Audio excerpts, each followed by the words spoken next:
It's finally time. Let the Eurovision Podcast contest begin.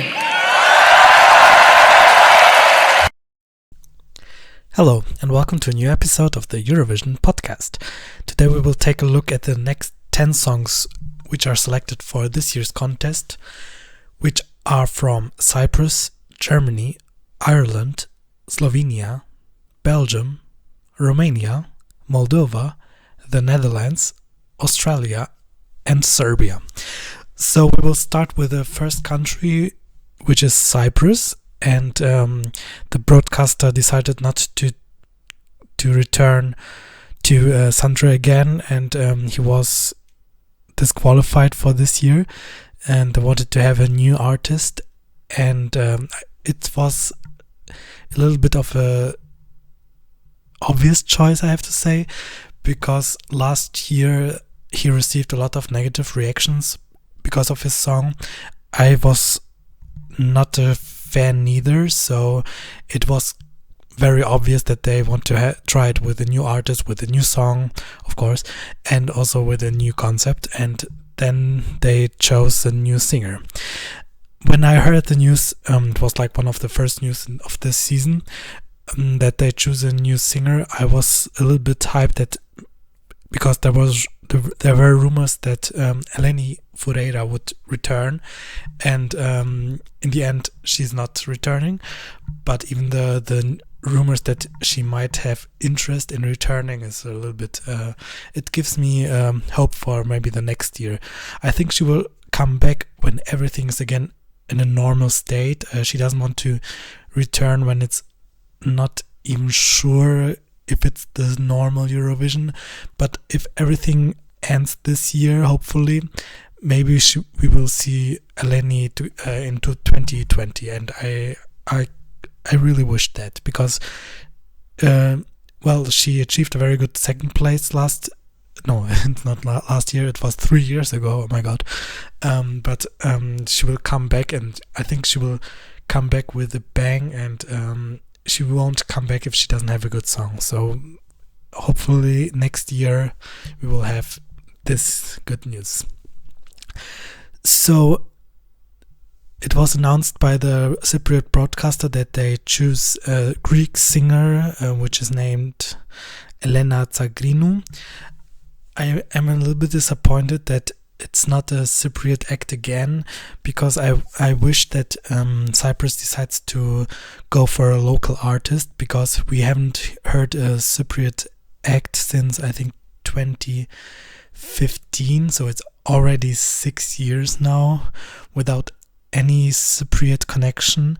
Well, most of the singers are Greeks, so at least they are speaking the same language, but I was hoping that they go for a local artist, but not this year.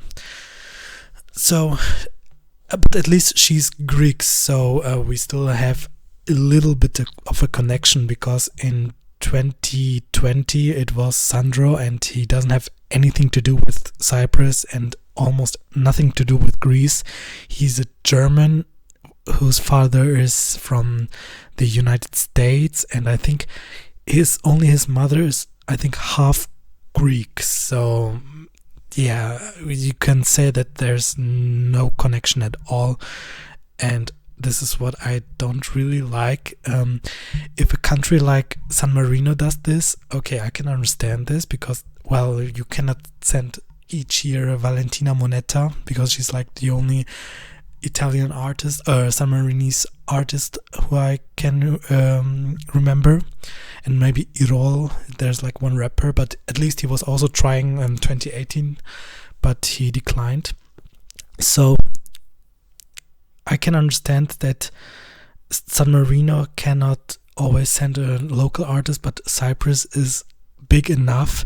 If Iceland can do this, which is it's like 1/3 of Cyprus, if they can do it, and also like Estonia or Montenegro, then Cyprus can do it too, because they're bigger than Malta, bigger than Iceland, bigger than Estonia, bigger than Montenegro. So hopefully in the next year they will come back with a local artist. well, they can still use like Greek composers or Panic Records, but I hope that they go with a local Cypriot act, or maybe a Turkish Cypriot, why not? But let's talk about Elena. She's 26 years old and from Athens, and her song title was revealed long before, and it's called El Diablo. So I knew from the beginning that it would be like in the same category as Fuego, because it's a Spanish title, and I was expecting a bop, and she also delivered a bop. I mean, it's a very nice bop, and she's a very good artist. She can move herself very good. She can sing very good. She's a good performer, from what I have seen on YouTube. So I'm a little bit relieved that we have a good song from Cyprus, and everything gives me like Eleni 2018 vibes, because when Fuego was released, it was the same reactions like we have right now. Everyone was like, okay, it's good, but yeah, it's nothing special.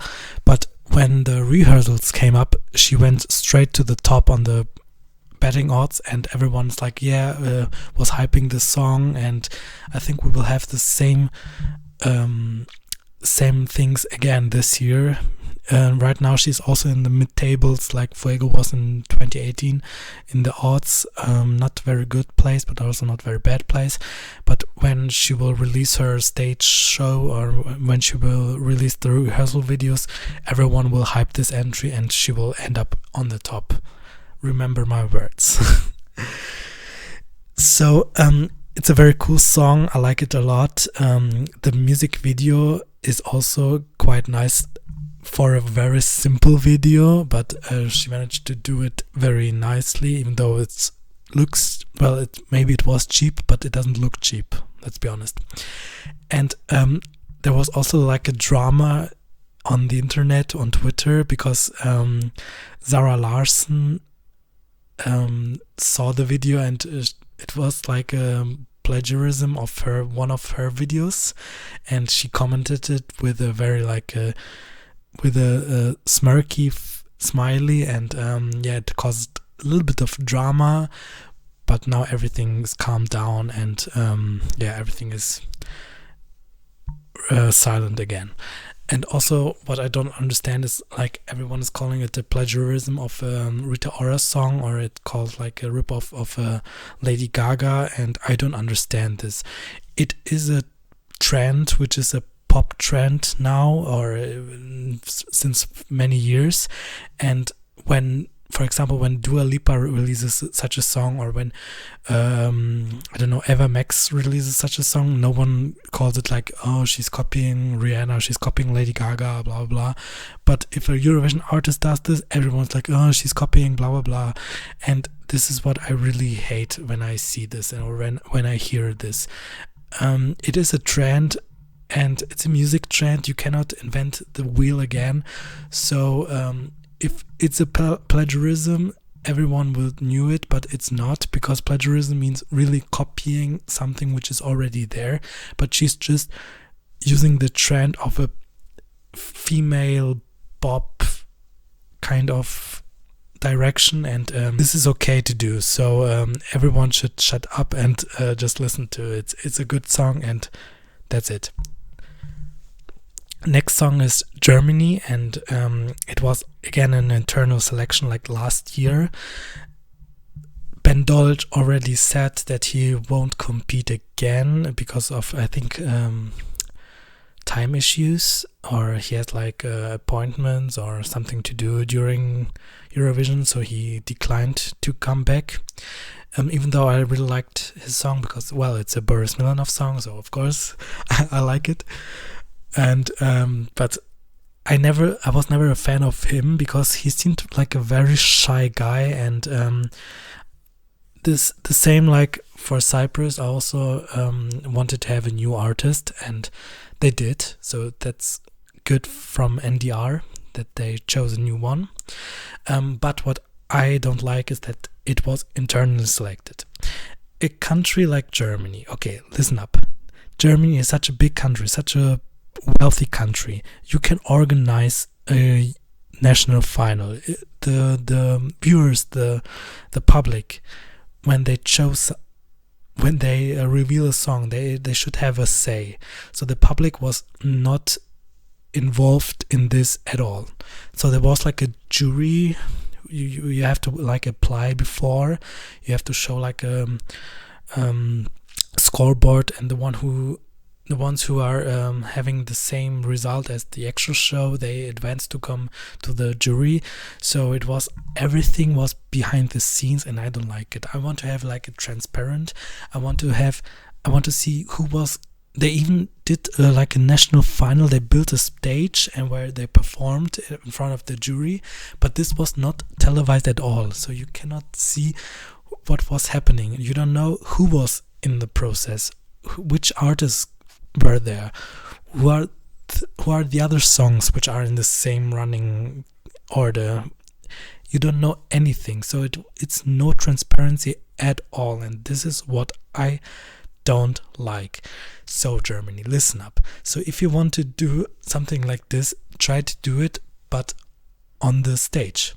Make it televised, make it publicly. If not on the television, then somewhere on the internet, I don't know, but not behind the closed doors or anything. We don't know any other songs which are also in the running, so this is only the jury members who knew what kind of songs were in the field, but not the public. And this is what I don't like. I want to have it publicly. So we don't know how much he won this internal competition, but I heard that it was a huge margin, which was a little bit surprised for me. I did not, because everyone in the jury were like big Eurovision fans and very well known, and I think they're very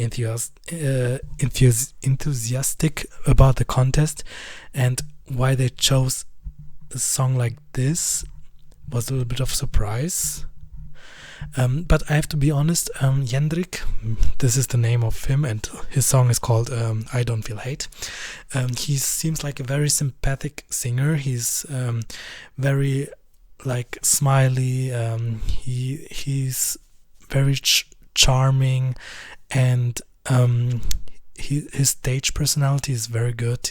I mean, he dances a lot, he's smiling a lot. And also his song is a very happy, clappy ukulele song. So it's not a bad song, but I wish to have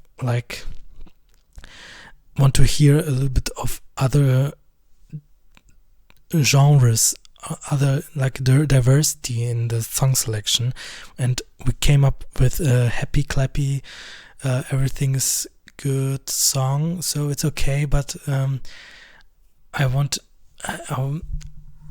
don't know what to say about this. I try to like it, but somehow I cannot come closely to it.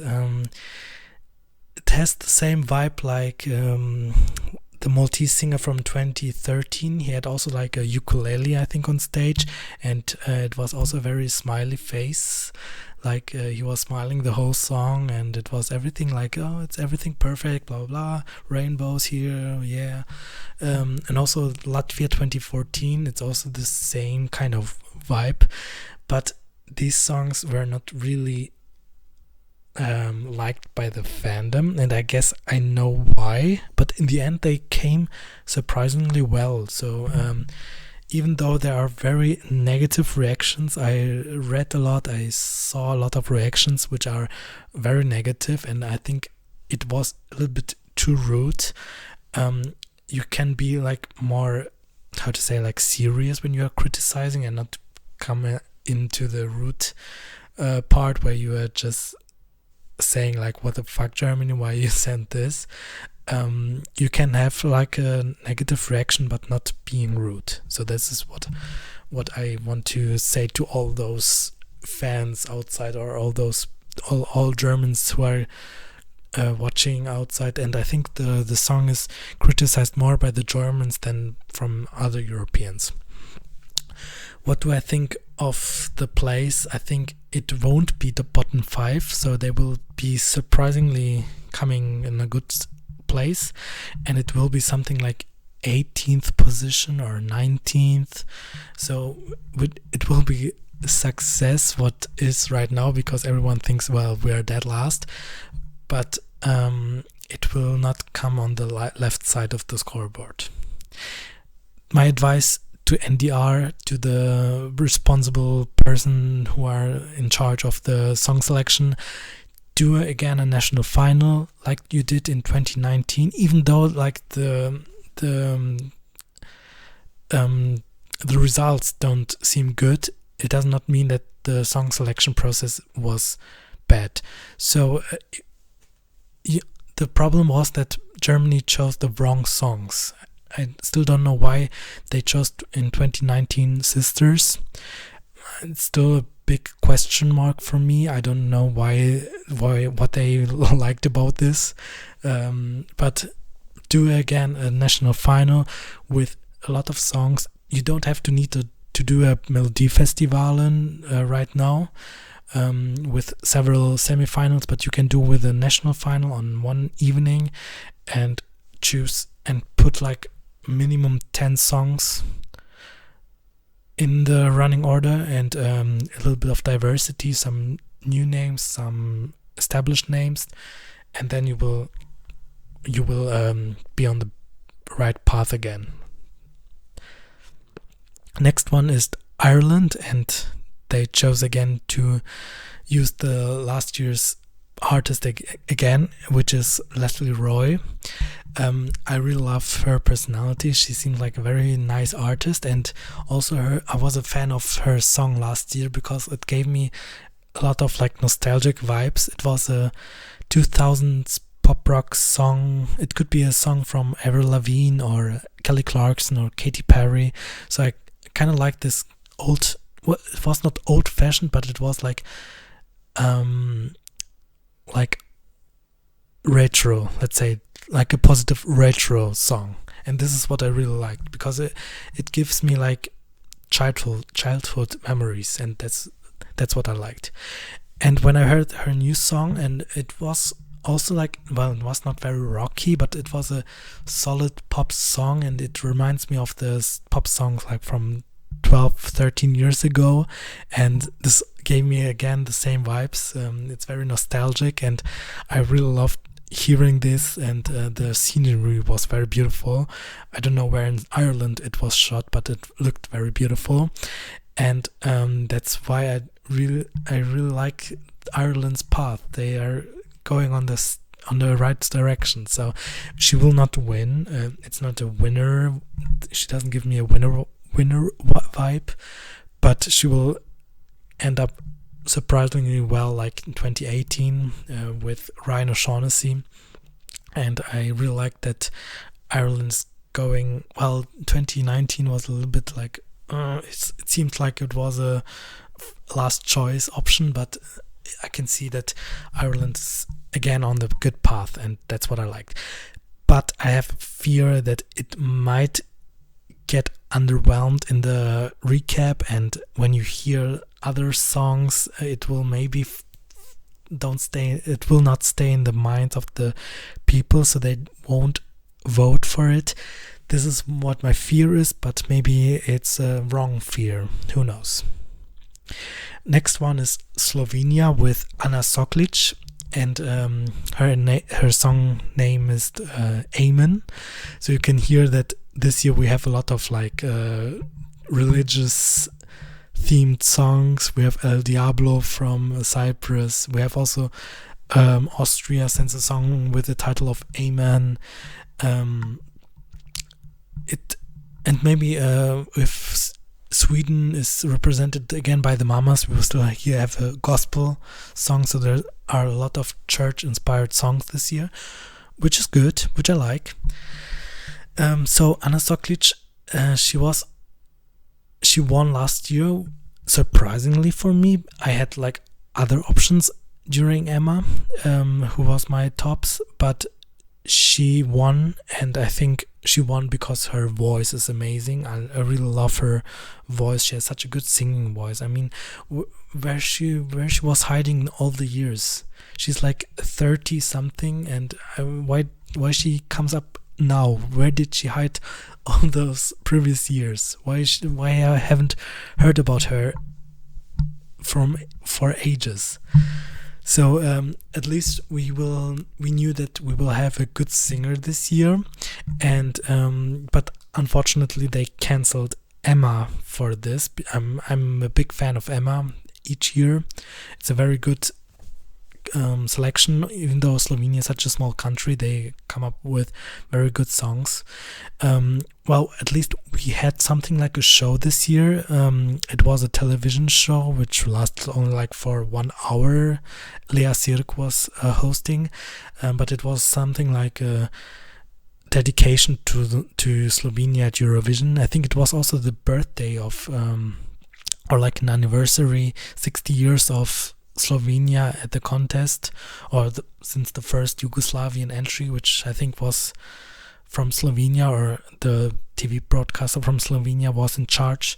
So they celebrated somehow like a lot of flashbacks. How to say it? Like they invited guests from previous years, so it was okay, fine to watch, but a little bit too long. Not as long like a Spanish show, but it was a little bit of boring because the dialogues were a lot of like very long, and if you don't understand what they're saying, it's very hard to catch up. But in the end, in the last minute, they showed her song, and well, I need to be honest, and this is my favorite song right now. I think I'm the only one who says this, but when I first heard the song, I was like very intrigued by her voice, by the gospel flair, everything. It went straight to my number one when I heard it, because it also had like a key change, which I really like. There was also one moment with a high note. The only thing I have to criticize is that you need to have backing vocals on stage. Maybe use the woman from Croatia last year for Damir Kejo. You can take those girls and put them on stage, and they can do the gospel thing in the background, when you can be like in the center stage, but you need to have back vocals on stage, not hiding somewhere behind the stage. You need to put them on stage. And even though this year EBU changed the rules that you can use pre-recorded vocals, you need live backing vocals, because if you put this gospel woman voices on stage live, then it brings the song even higher, and this is what I really liked when I first heard it. This climax should be helped by some woman choir. You need this. Next one is Belgium, and I was very surprised that Hooverphonic decided to return again. I don't have any expectations. For me, their behavior was like very bad. They did not participate. It was the only group who did not participate at Europe Shine a Light. They chose not to be in the show because maybe I think one of the artists of Hooverphonic said that they received so many negative reactions from their song. They were like very devastated that they choose not to be again in this kind of circus. So it was a huge surprise for me that they still decided to come back, even though they said such bad things and received such negativity because of this. So for me it was a surprise, but I had no expectations. I didn't really care what they want to send, because I also was not a fan that they decided to change their front singer. It was Luca, a very, very young girl, and she got rejected, or she was thrown out of the band by Zoom calling, which is, you cannot do this. I mean, this is something like ending a relationship via telephone. You cannot do this. This is very bad move from them. So like I said, my expectations were really low. I didn't care what song they release. I wanted to hear it, of course, but I was not very fan of them. But when I heard it, I was like immediately, okay, this sounded more like the original Hooverphonic, who I knew years ago. I think it's also the same singer who was in the band like before Luca, so they decided to bring her back. And when I heard this song, it was like immediately, yep, that's a Belgian song. It sounds so Belgian to me. It has this kind of James Bond sound, very dark, very moody sound, which we hear from Belgium since 2015. Well, in 2016 it was like a very dancey number, but each year they sent like very dark, moody songs. For example, Blanche, or this guy from 2019, I don't remember his name. Senek also is in the same kind of vibe. So it was a positive reaction from me, because I did not expect such a good song. Even though I was a fan of Release Me last year, I think I was the only one. I am still also a fan of this year's song, but I am not overhyping it. I listen to it once and then it's okay. It's fine for me. I don't want to put it on my playlist, for example. Next one is Romania, and thank God Roxanne is returning. I really like her. She's a very nice artist. I really love her style, her music style, her everything about her. So I was very thankful to TVR, I think, that they chose to show or to bring her back. But unfortunately they did not organize a national final like last year, because last year the national final for Roxanne was one of my favorite national finals, because every song was for me a winner contender. This year they decided not to do that. They internally selected one song, but I have to say that the song they selected, Amnesia, is very good. It's even better for me than Alcohol You, which was last year, because you can see in the music video that she want to do like maybe more of a stage show. In Alcohol You, she was just standing, because, well, it's a ballad, of course, and Amnesia doesn't sound too much like Billie Eilish, so there will not be competition. There will no competition for there's no competition for Bulgaria and Victoria, because it's a little bit, well, it's kind of the same vibe, but it's not a copy of Billie Eilish, so that's what I like. And judging from the music video, she will do a stage performance, and that's what I also really like, because this song needs this. But I have to be honest that maybe she will not be vocally as good. She has a good voice, but somehow when she's on the stage, she loses her vocals. You can hear that in the song they use a lot of autotune, but the problem is on the Eurovision stage you will not have autotune, so you will hear her real vocals and when she's like dancing on stage, maybe I have a fear that she will like have a very bad vocals. So, but But what I noticed is that she really worked on her enunciation. This was the problem for me last year, because her English didn't really sound very good, but she worked this year for her enunciation, and it's 100% better. Next one is Moldova, and again, the artist from last year returns, which is Natalia Gordienko. And also the same team behind her, which is also Philip Kirkorov, which I'm not a big fan of him. Like this song in 2016 for Sergei Lazarev was the only like good thing. Well, it's not a good song, but all this stage show and so on, it was good. Well, Philip Kirkorov has the money for it. They also made the stage show for Moldova 2018. When I heard a snippet of Sugar, it was like, wow, because last year Prison, I was not a fan of it. The song was like one of my last places. It sounds very Kirkorov, it sounds very dated, it sounds like it from the late 90s. So this is what it was like one of my least favorite songs.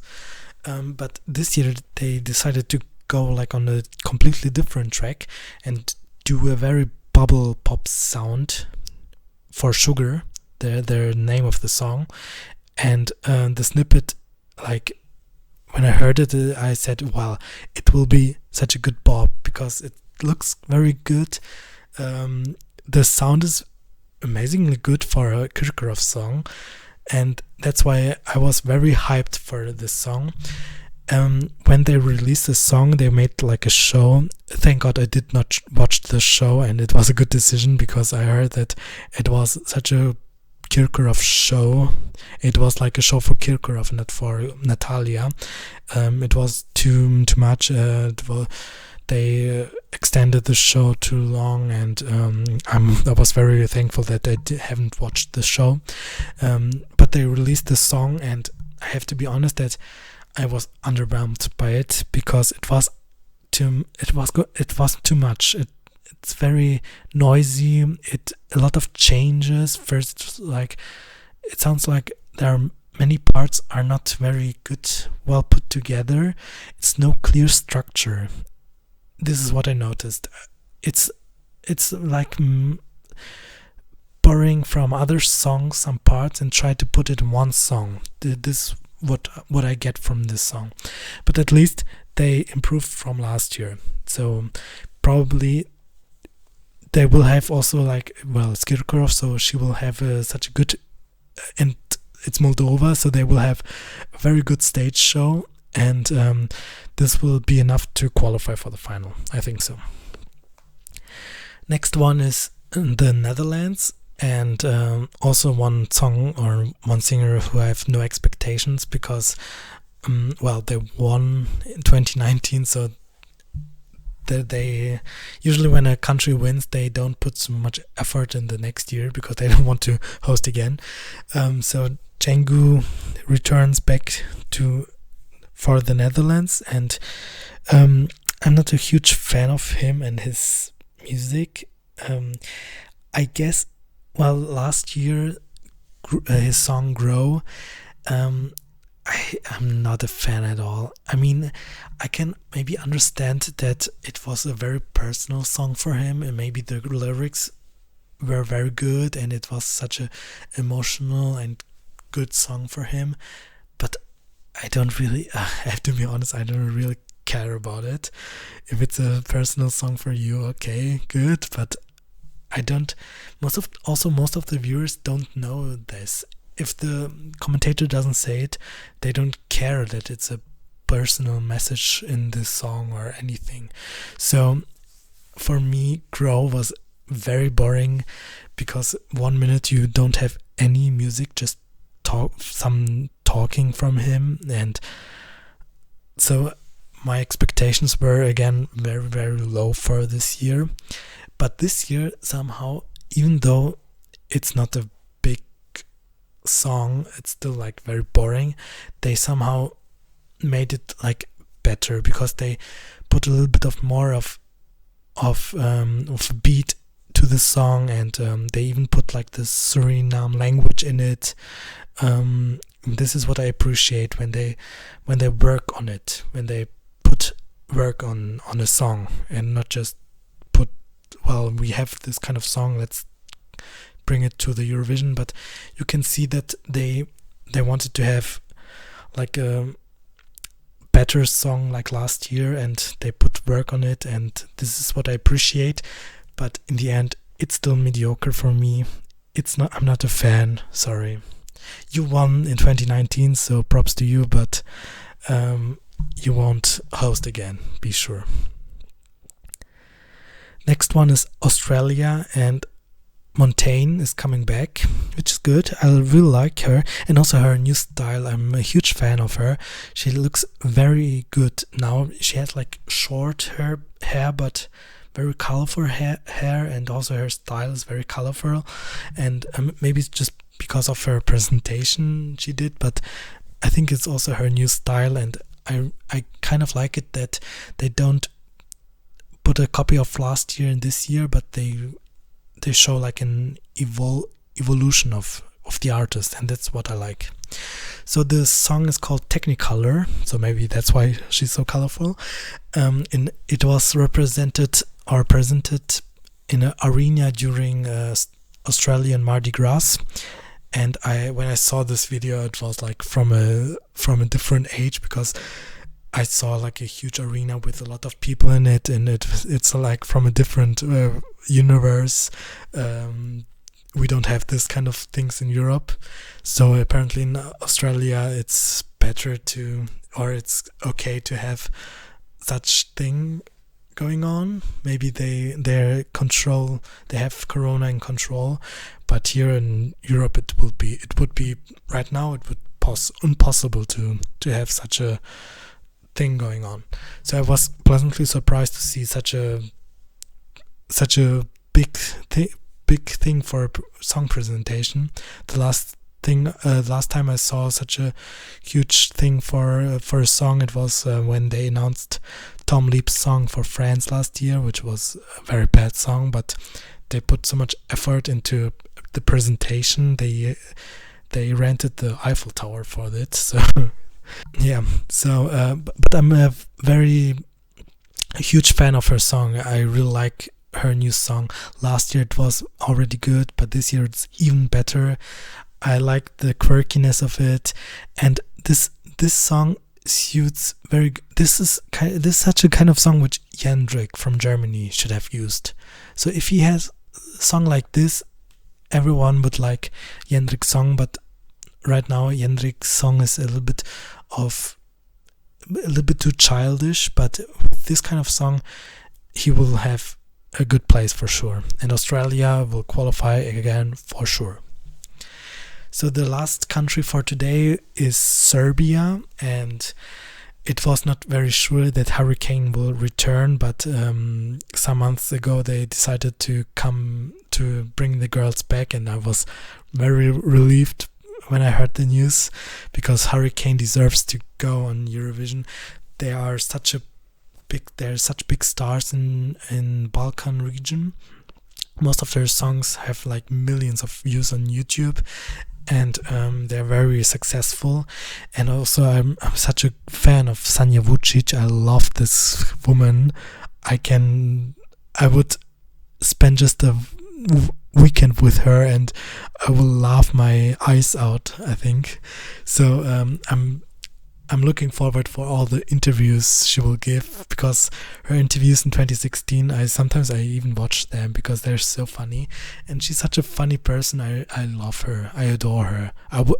If I could, I would marry her right now. So their song was named Loco Loco, which is also a Spanish type song. Well, it's not Spanish, but it's just the same root. They're doing like Hasta la Vista, also a Spanish title, but a very up-tempo song. So they're sticking to their style from last year. So when I heard the snippet, I was very hyped, and then when I heard the full song, I was a little bit there was a letdown for me, because it was such a wall of sound coming in front of your face. It was, for me, it was too noisy, it was too much going on. It was the music video, even though it looks very cheap, it looks good because it was like 80s inspired, but the song was a little bit, I had to watch it again because it was like too much for me at first. But I noticed that the more I listen to it, the more I like it. So right now I have heard the song quite a lot, and the more I listen it, the more I like it, and now I'm such a big fan. For me now it's not such a noise to hear. It's like they changed the song. Maybe they did, I don't know. But right now I don't feel like this kind of noisy, soundy song, but now I really enjoy it, and I like the up-tempo song. I like the Serbian language. They stick to their language, which I really adore, Serbia. And the stage presentation will be amazing because the girls, they can sing, they can dance, everything. So we will have everything which could be a sign for success will be there. So we will see Serbia again in the final, of course. So that's for it for today. Thank you for listening to the 5th episode of my podcast. And if you want to listen to the next episode, please subscribe to my channel so we can hear each other again. Bye.